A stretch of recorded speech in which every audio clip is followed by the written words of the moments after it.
All right, welcome to the Young Turks. Cenk, Uygur, and Kasparian with you guys. Tons of news today, as always. We find out, you're gonna be shocked to find out that it turns out some of the Fox News anchors and Donald Trump Jr.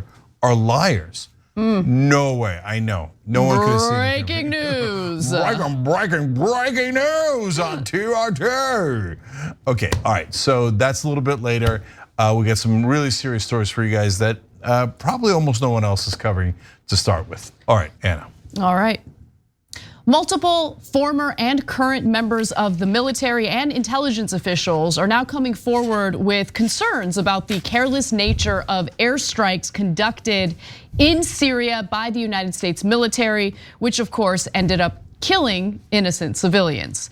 Now, the strikes were meant to target members of ISIS. However, we're learning more details about the careless nature of how these airstrikes were conducted, how they oftentimes relied on faulty intel, and of course, there seems to be an effort to either cover this up or avoid any accountability as a result of the civilian deaths that have occurred.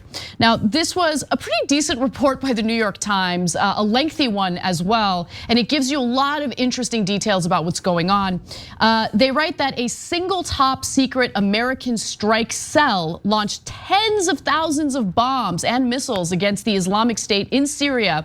But in the process of hammering a vicious enemy, the shadowy force sidestepped safeguards and repeatedly killed civilians. And this is the problem with the United States meddling in any type of conflict abroad. Oftentimes, they claim that their involvement is meant to protect national security, to defeat ISIS, or to protect civilians on the ground. But oftentimes, the opposite ends up happening. So this unit that they write about is known as Talon Anvil, and it worked in 3 shifts around the clock between 2014 and 2019. In the rush to destroy enemies, ISIS in this case, Talon Anvil circumvented rules imposed to protect non-combatants, otherwise known as civilians, of course, and alarmed its partners in the military and even the CIA by killing people who had no role in the conflict. Farmers trying to harvest, children in the street, families fleeing fighting, and villagers sheltering in buildings. And just how much of an impact did this so-called strike cell have? Well, quite a bit. So as the New York Times writes, Talon Anvil was small. At times, fewer than 20 people operating from anonymous rooms cluttered with flat screens. But it played an outsized role in the 112,000 bombs and missiles launched against the Islamic State, in part because it embraced a loose interpretation of the military's rules of engagement. And if you think that high-level figures within the military were the ones calling for the airstrikes and making these difficult decisions, turns out that is actually not the case. Some pretty low-level individuals were calling the shots, and that led to more civilian casualties. 4 current and former military officials say the majority of these strikes were ordered not by top leaders, but by relatively low-ranking US Army Delta Force commandos in Talon Anvil. And I have some more details later in regard to how they were able to find loopholes in certain rules for engagement in order to carry out these airstrikes, knowing full well that they could lead to civilian deaths. Before I get to that, Cenk, yes, are you surprised? No, so there's a number of things to go over here. First of all, the exceptions they used, you will see, and the other tactics that they use look like they're borrowed from police departments across the country. So birds of a feather and all that. So was this authorized, and did people look away on purpose? The answer is almost definitely, okay? So what, in the past, generals used to order the strikes, then they wanted to speed it up and they moved it lower and lower down the list until this Delta team with sergeants were making the decisions, and how they step by other regulations is what Anna's gonna tell you. But the most important part of it is, guys, you're not going to get authorized to do that stuff unless it comes from up top, okay? And we know that for a fact for a number of reasons. People that were senior CIA officials complained they're killing way too many civilians and brazenly, right? People inside the Talon group complained. Other Air Force pilots sometimes wouldn't even drop bombs, saying, no, I'm not gonna drop bombs on these obvious civilians, right? And so these guys are totally out of control. And all these guys reported up the chain. These guys are out of control, they're killing civilians wantonly, right? And it goes up the chain to two people in particular, General Stephen Townsend, who commanded the offensive against ISIS. And when New York Times asked him about it, he's like, huh, interesting. No, we do a great job of protecting civilians. Yeah. And then General Joseph Votel, who was his commander and the head of Central Command, also, oh my God, we're the best in the business. I don't know what you're talking about. So obvious nonsense. They must have known, they clearly authorized it and didn't want to hear the details of all the murder of civilians that we were doing. Yeah, in fact, let me fill in more details in regard to what you're talking about, because you're right. There was clearly an effort to avoid really changing the culture here. And it's evident in the way that the people at the higher ranks responded to the criticism. So Larry Lewis, a former Pentagon and State Department advisor who has viewed the Pentagon's classified civilian casualty data for Syria, said that the rate of civilian deaths was 10 times that of similar operations he tracked in Afghanistan. Lewis said that General Stephen Townsend, who Cenk had just referred to, who commanded the offensive against the Islamic State in 2016 and 2017, was dismissive of widespread reports from news media and human rights organizations describing the mounting toll. And Cenk, you brought up how reading about these details reminds you of some of the behavior among police and local police departments across this country. And in my opinion, it's no surprise that military culture bleeds into local policing in this country. I mean, we see how their military grade weaponry gets transferred over to local police departments. And with that comes a police culture. And as I read about the details in regard to how they skirted certain regulations, it also reminded me of common excuses that you'll hear from police officials and cops who end up firing at or just killing unarmed people in this country. So there were some regulations and rules in place, right? Rules of engagement, but they were able to circumvent them in a fascinating way. Delta operators were under enormous pressure to protect Allied ground troops and move the offensive forward, the former task force member said, and felt hobbled by the safeguards. So in early 2017, they found a way to strike more quickly. Self-defense. Talon Anvil began claiming that nearly every strike was in self-defense, which enabled them to move quickly with little second guessing or oversight, even if their targets were miles from any fighting.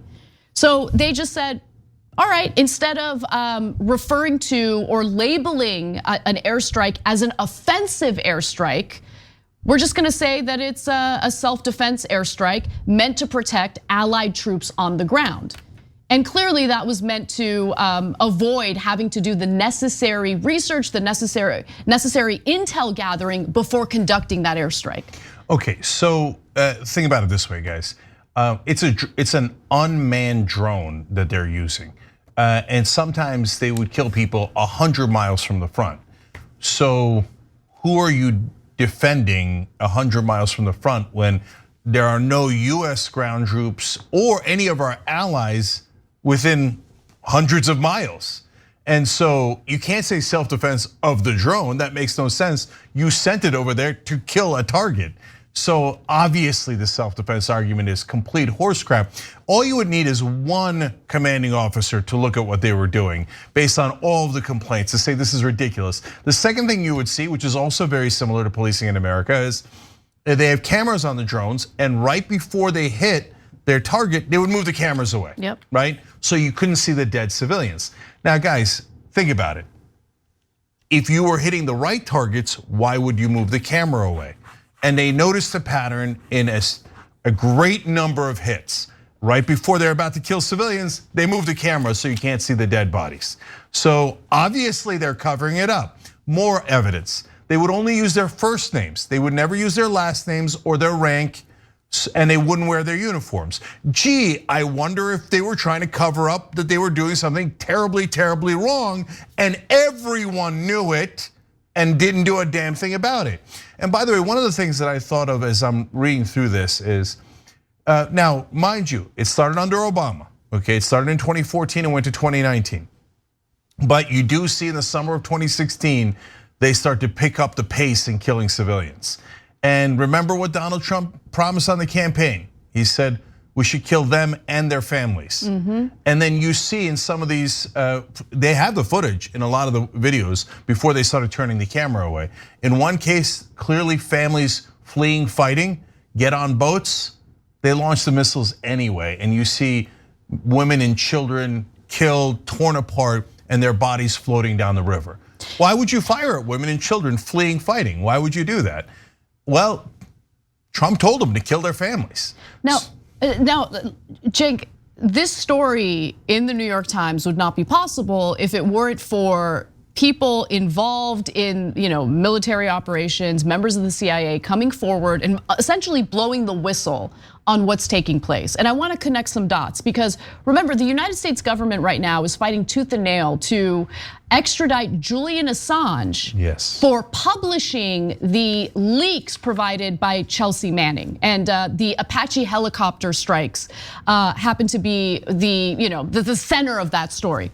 And as you're talking about all of this, it made me remember, why the Apache helicopter situation was so controversial. Obviously, it led to the death of Reuters journalists, so there's that. Civilian casualties, there's that. But that leak, regardless of how newsworthy it was, regardless of how controversial and disgusting, the military's behavior was in that case, it just continued. It just continued. In this case, we're learning about it in the context of these people talking to the New York Times. But if the US government could have its way, if they treated all cases similarly, couldn't they go after the New York Times for publishing this information right now? 100%. And so I was saying the same exact thing as I'm reading this story. This is almost exactly what Chelsea Manning and Assange did. Chelsea Manning leaked it. Now, but a lot of these people who are leaking are top level of officials in the CIA and the military. So they're not gonna get treated like Chelsea Manning, right? And the people that he leaked it to is the New York Times. So they're not gonna get treated like Julian Assange. But the reality is, it is nearly identical. So the Apache helicopter video in the Assange leak showed us killing civilians. This has video of us killing civilians and higher command doing nothing. And by the way, I mean, in this country, only the just get punished, right? Remember in that Apache helicopter video, the people who killed the civilians, none of them got punished, none of them. Only the people who leaked the story got punished. And same with the CIA torture program. No one who did the torture got punished. No one who destroyed the evidence got punished. Only the people who leaked the program got punished. So in this case, New York Times and the rest of the mainstream media should be incredibly careful about how they treat the Assange case. Because otherwise, if you put Assange in jail, there's no reason why they wouldn't come after the New York Times and reporters like this at a later time. Well, the precedent was set under Biden. Trump now took not only in these cases that are near identical, but then of course, Trump or anyone else, by the way, Republican or Democrat, could open the door further and go, well, then there were other colleagues at the New York Times who helped with this or that, or reported something I didn't like, put them in jail, put them in jail, put them in jail. So by the way, don't get me wrong. This is actually, and I criticize the New York Times all the time for being in favor of the status quo. This was a great article. This is great journalism. We love to see it. And we'd love to see a hell of a lot more of it and give credit to the New York Times for breaking this really important story. By the way, on the other hand, Go turn on cable news and see if you'll ever hear this story reported. No chance. Right? Oh, and look, it's partly all of our fault. Like, we care. When I see speak civilians, for yourself. It's not my fault. No, I hear you. I'm saying as a society, right? Yeah. When I see civilians being killed in Syria, I care deeply about it. And to me, a poor kid floating down the river, bombed for no reason, is heartbreaking, and he's just as human as the rest of us. But a huge percentage in this country go, I don't really care. They're not us.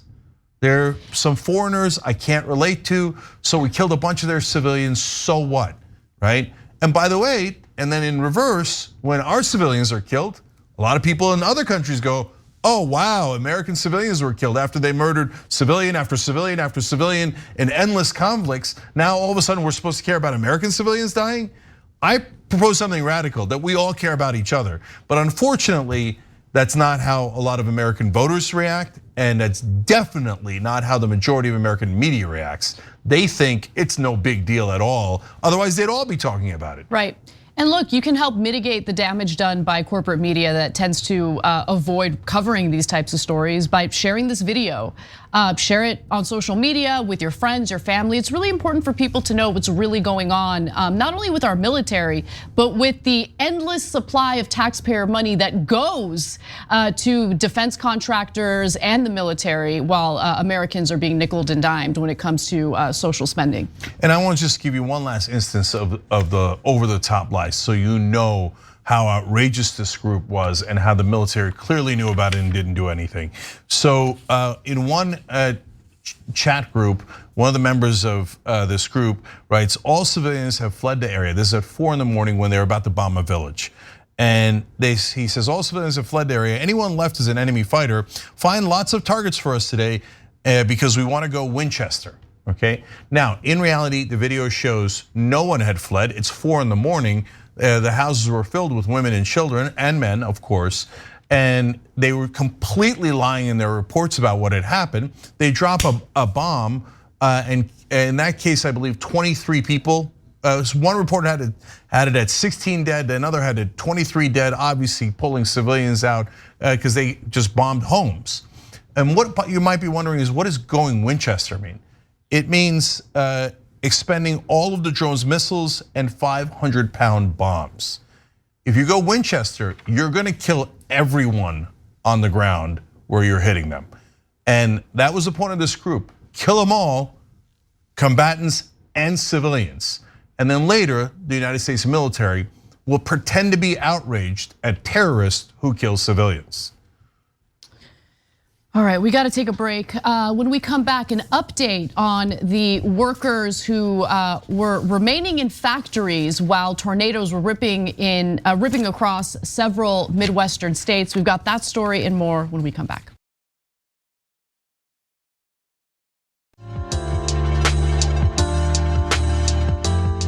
All right, back on TYT, Cenk and Anna with you guys. All right, Anna.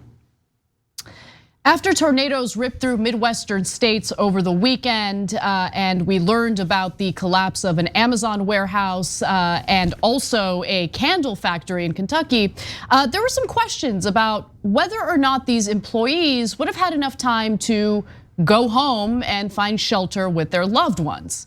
Now, oftentimes tornadoes can be unpredictable, and some might have argued that employers forcing their workers to stay in factories or warehouses while these tornadoes were ripping through these states was the logical thing to do. But we're actually learning some new details in regard to the Mayfield Consumer Products Factory, the candle factory in particular, in Kentucky, which unfortunately did collapse and did lead to the deaths of several of the workers. Now, we have some details from various reporters who actually spoke to the workers and said they were actually threatened with firings if they left work. Here's one of the reporters speaking to the press about what he learned. Initially, the company wanted, as the first sirens went off, I'm gonna say around between 5:30, 6 o'clock, and they wanted everybody to like maybe take shelter in the bathrooms and the hallways. But then there was a 3-hour window between then and when the second siren had came, and that's when a lot of the a lot of the employees there had asked to go home. So we're talking 15 employees. That's on the low end, possibly up to 40, but I'll just call it 15 for now. But who have asked, listen, it's getting dangerous outside. We're worried for our lives. Can we go home? And they said, well, yes, but if you do, don't bother coming back. All right, so I wanna clarify some of what was brought up in that video, because it turns out that the workers absolutely did have time to go home and find shelter with their loved ones. I also find it fascinating that after the first siren went off, they were told to find shelter in bathrooms. Like, did they not have an actual safe place to go to find shelter as these tornadoes were ripping through these states? Now, Michaela Emery, who's 21 years old, said in an interview from her hospital bed that workers first asked to leave shortly after tornado sirens sounded outside the factory around 5:30 p.m. And they were told no. In fact, they were threatened. They were told that they would be fired if they left. So Emery, much like many of the other employees at the factory, decided to stay there because their livelihoods literally depended on it. Now, Emery ended up getting hit in the face with a slab of concrete, and she was trapped under the rubble for 6 hours. Okay, luckily she was rescued, but she was hospitalized as a result. Now, about 15 people asked to go home during the night shift shortly after the first emergency alarm sounded outside the facility, said another employee, Haley Conder. Initially, Conder said team leaders told her they wouldn't let workers leave because of safety precautions, so they kept everyone in the hallways and the bathrooms. Once they mistakenly thought the tornado was no longer a danger, they sent everyone back to work, employees said. The real tornado wouldn't arrive for several more hours. And as we know, the building collapsed and several people died as a result. In fact, at least 8 people died in the Mayfield Consumer Products Factory, which makes scented candles. The facility was leveled, and all that's left is rubble. Kentucky Governor Andy Beshear said Monday that 74 people statewide had been confirmed dead. Yeah, so look, we talked about this a little bit yesterday, but yesterday we didn't have this information that they did order them back to work. And so if your boss ever orders you back to work when a natural disaster is coming, do not listen to him. Go home, or go wherever you are safe. In order to make a buck, are they willing to risk your life? Definitely. And so I mentioned this in response to a member comment yesterday. During 9/11, the second tower before it was hit, a lot of the companies told their workers to go back to work and that it was not an emergency and that they'd be fine. There's this one story that stayed with me, and I've repeated it probably about a dozen times on air. A woman who was working in the same tower as her husband, in that same tower, came down. She was free to go, but her husband wasn't, and management had said that he needed to stay. She said, "I will divorce you unless you get out of this tower right away." Everyone on the floor died but him, okay? So when they order you back to work in a situation that seems super unsafe, trust your instincts. Will they kill you for a buck? Yes. If you haven't realized that yet, it's only because mainstream media is the marketing arm of corporate rule, so they don't often talk about it.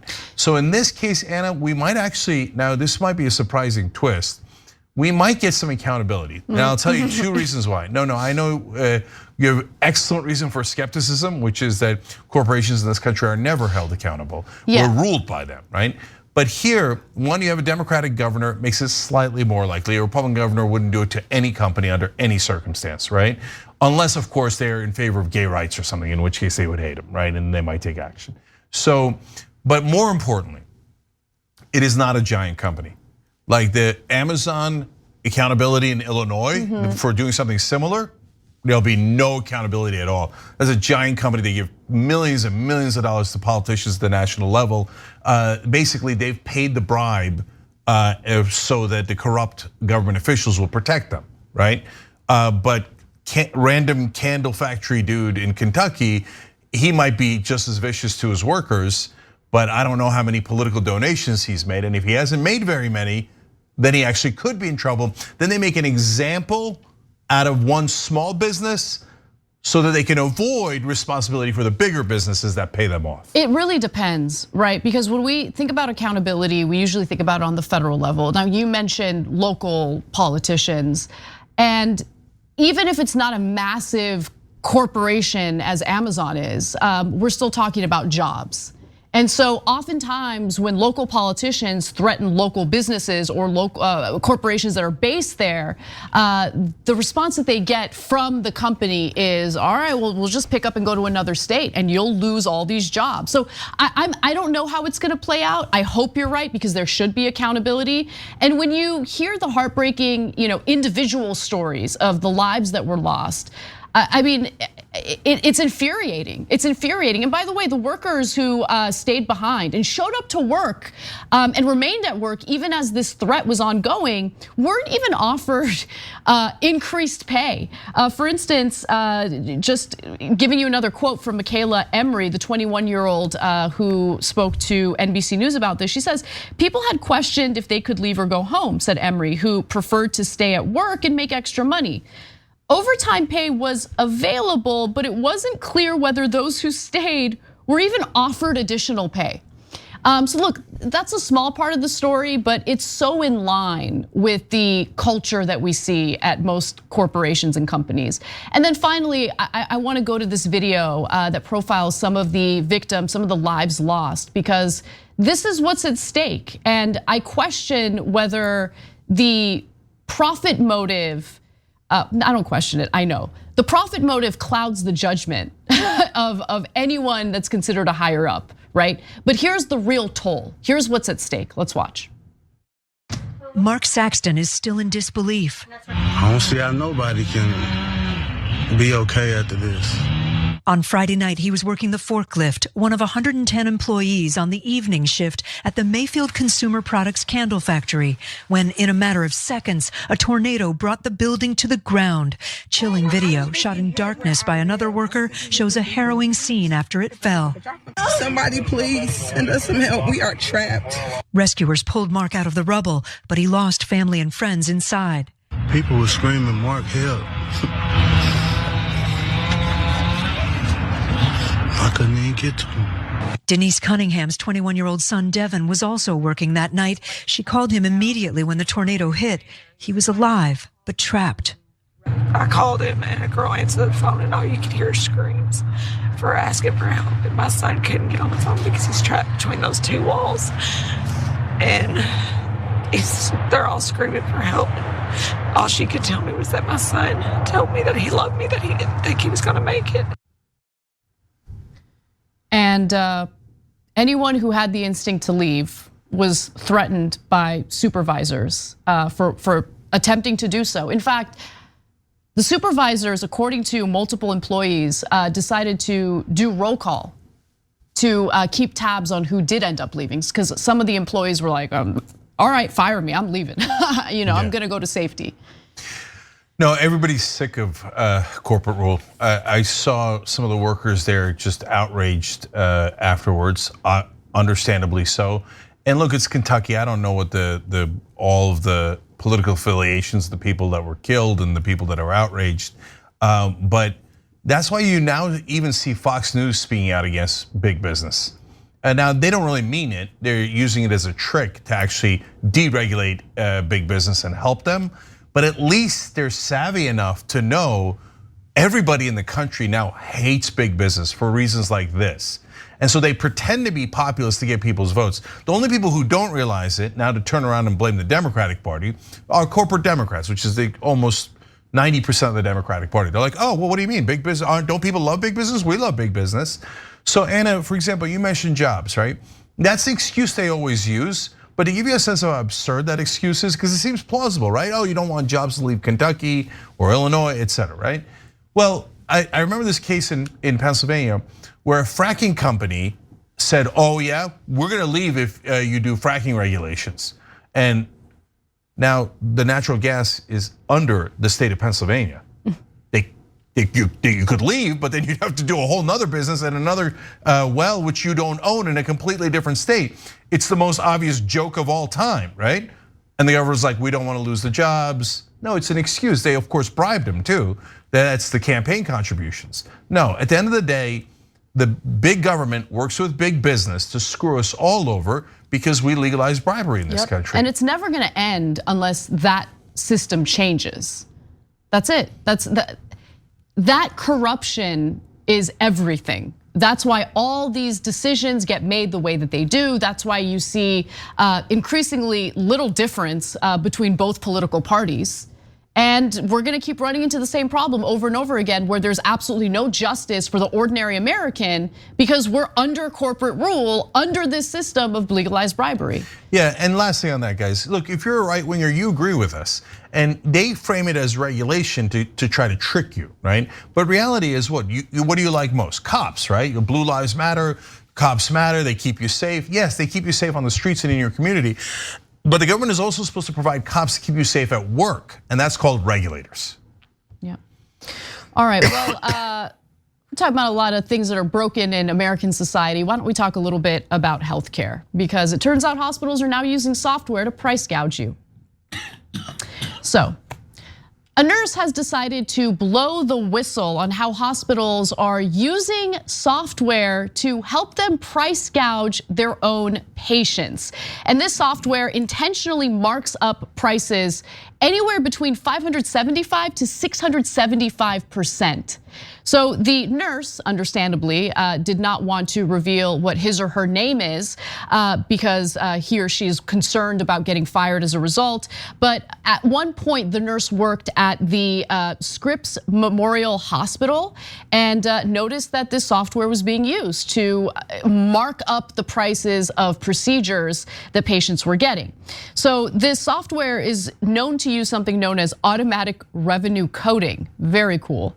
And here's what we know. For example, one screenshot is for sutures. That is medical thread, AKA stitches. Scripps's system put the basic cost per unit at $19.30, but the system said the computed charge per unit was $149.58. This is how much the patient and his or her insurer would be billed. There are more examples. For instance, Scripps' automatic system took the actual cost of sutures, imposed an apparently preset 675% markup, and produced a bill amount that was orders of magnitude higher than the true price. This is separate from any additional charge for the doctor, the anesthesiologist, x-rays, or hospital facilities. Here's another example. Another screenshot showed the pricing for an antimicrobial solution to clean the patient's wound. Scripps's cost per unit was $73.50. The billed amount ended up being $496.13. Blades for a cutting tool used by the surgeon had a cost per unit. By the way, why are patients paying for that? Why are patients paying for the cutting tool used by the surgeon? But nonetheless, had a cost. And every time. Yeah, had a cost per unit of $98.53. But the hospital billed it as $665.08. Now, why are they doing this? They're doing it because we have a system that's dominated by private health insurance companies that do not want to pay for the entirety of procedures, right? There's usually haggling going on between the hospital, meaning the healthcare provider, and the private insurance company. And in order to kind of get a leg up in these negotiations, what the hospital will do is intentionally mark up the prices of the various procedures that they're providing for their patients. And then eventually, after going back and forth with the insurance company, the price is lowered to some extent. But understand that this artificially drives up the cost of the procedures that Americans need to get to stay alive. It's insane. So anyway, Cenk. Yeah. I mean, I'm not surprised by this. And at the heart of the issue is what we've been saying, that we rely on a private insurance model. Yeah, that's exactly where I was gonna pick it up, Anna. Look, guys, in other countries don't do this. You've been trained by corporate media to think this is normal. It is not normal almost anywhere else in the world. So it's because in our system, every layer of healthcare where there's any kind of larger business must make not only profit, but massive, ridiculous profit. They, at a bare minimum, they gotta make 15% every single year because of the stock market, right? It's a greed machine and it demands more, more, more. Where are they gonna get it from? They're gonna get it from you, okay? So the hospitals are private in most instances, so they say, all right, now I want money. So well, who am I gonna get the money from? Mainly from insurance companies. Well, they're also for profit. Now, when the hospitals charge insurance companies a ton of money, then the insurance companies charge you a ton of money, because then that's why you gotta pay your deductibles, your premiums, all of these other things that are making us drown in healthcare costs. And then they play these ridiculous games of, all right, I'll inflate prices. Are we at a mechanic here? At a car garage? Oh, you know what, the carburetor doesn't cost $200. I bet I can get it for $80 down the street. And that's what we're doing with people's lives. And other countries don't do this. This is insane. So they have normal prices that they charge, and that is why the healthcare system of a country like Japan, for example, is half of what we pay. Per capita, per person, they pay half. And guess what? Better results on almost every metric of health, including life expectancy. All of this does not help our health one bit. In fact, it clearly hurts our health. Exactly. And bankrupts us. Exactly. All for the benefit of more profits for privatized healthcare, insurance, and hospitals. Listen, the most important part of healthcare is preventative healthcare, right? Which is why when you compare the United States, which is a well-resourced country, to a poorer country like Cuba, you have to ask yourselves, well, why is it that the life expectancy of an ordinary American is similar to that of a Cuban, right? And it's because they're hyper-focused on preventative healthcare because they don't have the resources to provide necessary healthcare when someone's condition has devolved further, right? Where it's gonna be a lot more expensive to treat a patient. In the United States, because of how this model works, people are discouraged from obtaining preventative healthcare because you have no idea what kind of surprise bill you're gonna get. You have no idea how much the cost of that care or the cost of the prescription drugs are gonna be intentionally marked up by the provider, right? So, again, we're seeing this not just in procedures, we're seeing it when it comes to pharmaceutical drugs as well. And the new wrinkle to the story is that now, an increasing number of hospitals are just relying on software to do the dirty work for them, right? So just put in a procedure, put in what percentage you like to mark certain things up to, and then the software's like beep bop boop. Okay, let's price gouge these patients in the hopes that by doing so we'll secure more money from the private insurance company. And as the whistleblower nurse says, I started asking questions. I was told that if we don't mark things up like this, insurance companies wouldn't give us what we want. Yeah, and so now they leave out a very important part of that, which is that sometimes people don't have insurance or they're out of network, which is much more likely, right? And then boom, they get hit with a massive bill that was marked up 675% for no reason at all. Now, a lot of good Americans don't even know that the hospitals and doctors are lying to you. Not about healthcare, they're good in saying, yes, these are the things that you need to do, and they're very good at saving your life, etc., right? But about the bills, they're totally lying, right? And a lot of people think, hey, a man's gotta pay his debts, and that's my debt, and it might be a minor procedure, or maybe they saved your life and you feel indebted, and then you wind up paying this. You're not supposed to pay it. You're supposed to haggle like you're at a swap meet. It's crazy. Right? But then it also depends on how good a haggler you are. This is insane. Yeah. What if it's a little old lady who doesn't know how to negotiate? And then they come, and by the way, it's not like the people on the other side are softies. No, they try to intimidate you, bully you, etc., into paying as much as possible. Well, look, as Sheryl Sandberg will tell you, ladies, you just gotta lean in, learn how to negotiate. Yeah, and it's disgusting. Yes, and so you're the one who's gonna get caught in the gears, whether it's because you're out of network or you have to pay the deductible, all of these different things. Plus, it doesn't matter anyway because all those costs get pushed down to you through the insurance companies anyway. So you're doubly screwed. And the last thing here, guys, is Anna mentioned the Cuba example. So a lot of Republicans are like, oh, what do you want us to be like Cuba? No, guys, you're missing it. Cuba is obviously very poor right now. But even they have better health care than us. That means we are definitely not prioritizing the health of our citizens. We're prioritizing the profits of our companies. Yep. All right, we got to take a break. And when we come back, we'll talk about how there's petroleum in the drinking water in Hawaii.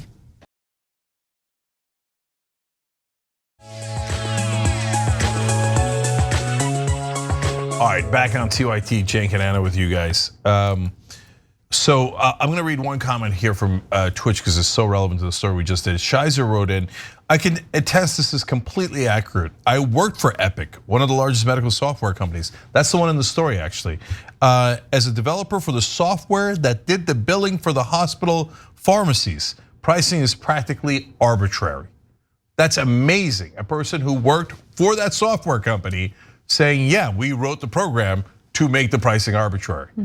So there you have it. But corporate media doesn't report about corporate problems because that would defeat the point of corporate media, which is not news, but marketing. All right, Anna. Excuse me. Residents in Hawaii have been warned against drinking or using any of the tap water or drinking water near Pearl Harbor. Now, this is as a result of testing that indicates that there's unsafe levels of petroleum in the water. And I'll tell you why, how the petroleum got in the water in just a minute. But the Navy is apparently responsible for monitoring this and also finding solutions for it. And here's what we know so far.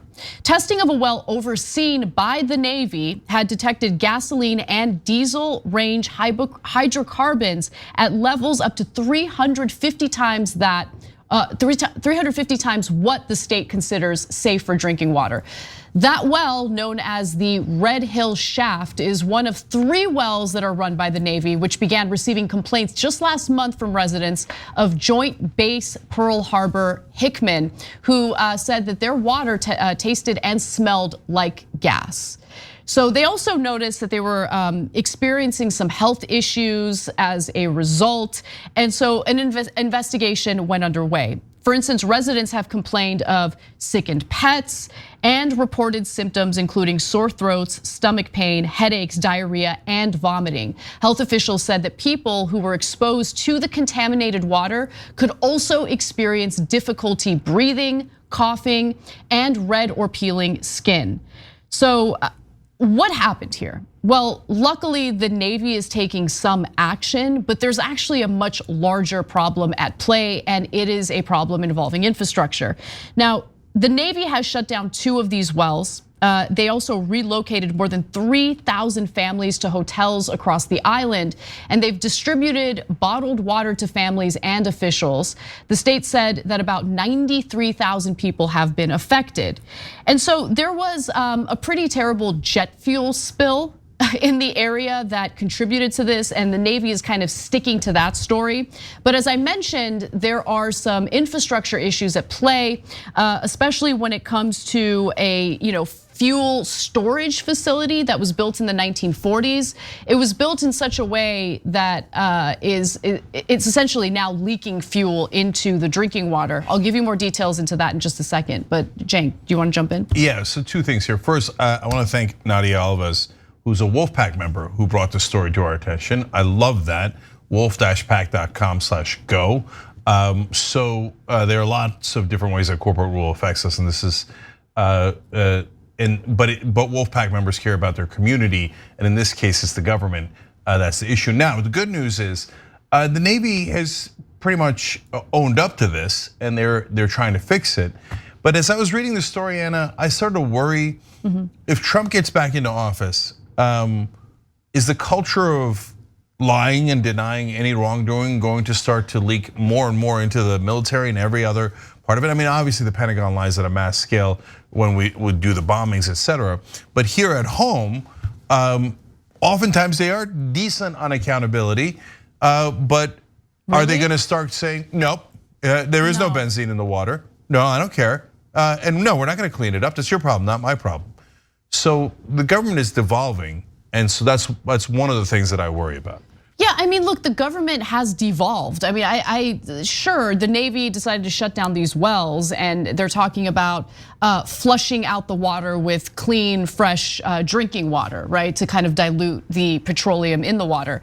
One of our members wrote in and said, well, what level of petroleum is considered safe? Like, how is any level of petroleum in drinking water considered safe? And I agree with you. I mean, the fact that we have a system in place that allows for any type of contaminant like that in our drinking water is an issue. And this is something that affects people across the country, obviously in different ways, right? But the fact that we have major parts of the country that don't have access to clean and safe drinking water is insane, especially when we're living in the wealthiest country in the world. Now, I wanted to talk about some of the potential causes.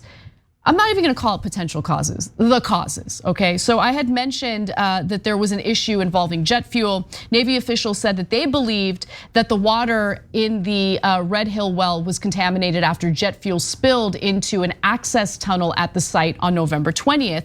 But there's actually a larger issue. That's problematic enough. And so let's talk about what's going on with the infrastructure. So Red Hill Bunk Fuel Storage Facility is made up of 20 massive pill-shaped fuel tanks and a system of pipelines that use the force of gravity to deliver fuel to Pearl Harbor, 2.5 miles away. The whole facility, which generally holds about 180 million gallons of fuel, sits just 100 feet above the groundwater aquifer that supplies 77% of the island's total water, according to the Department of Health.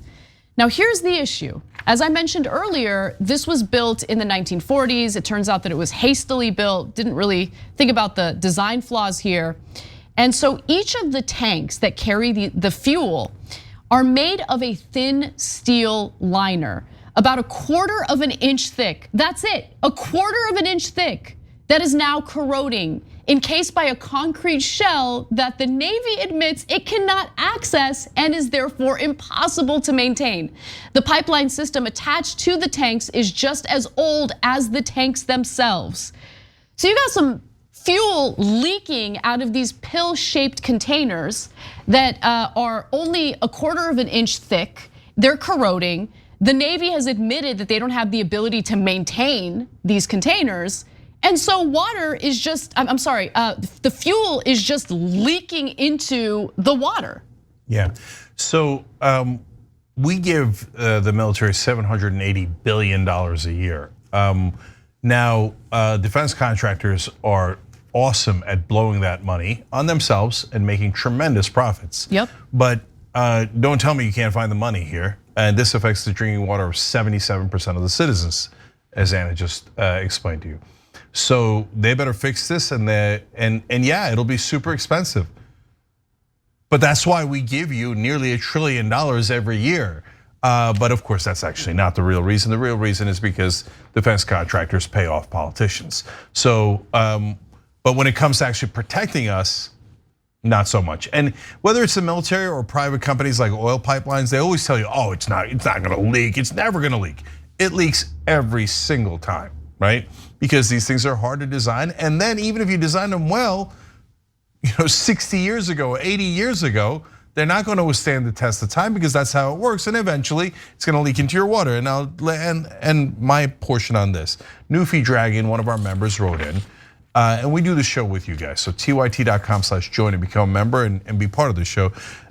He wrote in, petroleum in your drinking water means that you do not have drinking water. This is serious. Yeah, that's right. Exactly. And so you can't have any petroleum in your drinking water. And of course, people were getting sick left and right. And so now they're bringing in bottled water for everyone. But how long can you go on bottled water when you have to shower and do all the other things? So yeah. Yes. And by the way, they're advised not to shower in the water because it's gonna cause damage to their skin. I mean, it's just a complete and utter disaster.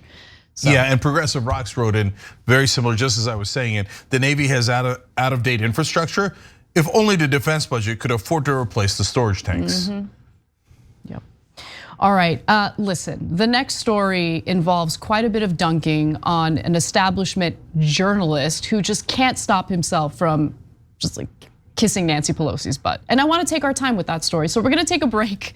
And when we come back for the second hour, we'll talk about why Edward Isaac Dovere is one of the worst so-called journalists in the country. Thanks for listening to the full episode of The Young Turks. Support our work, listen ad-free, access members-only bonus content, and more by subscribing to Apple Podcasts at apple.co/TYT. I'm your host, Cenk, and I'll see you soon.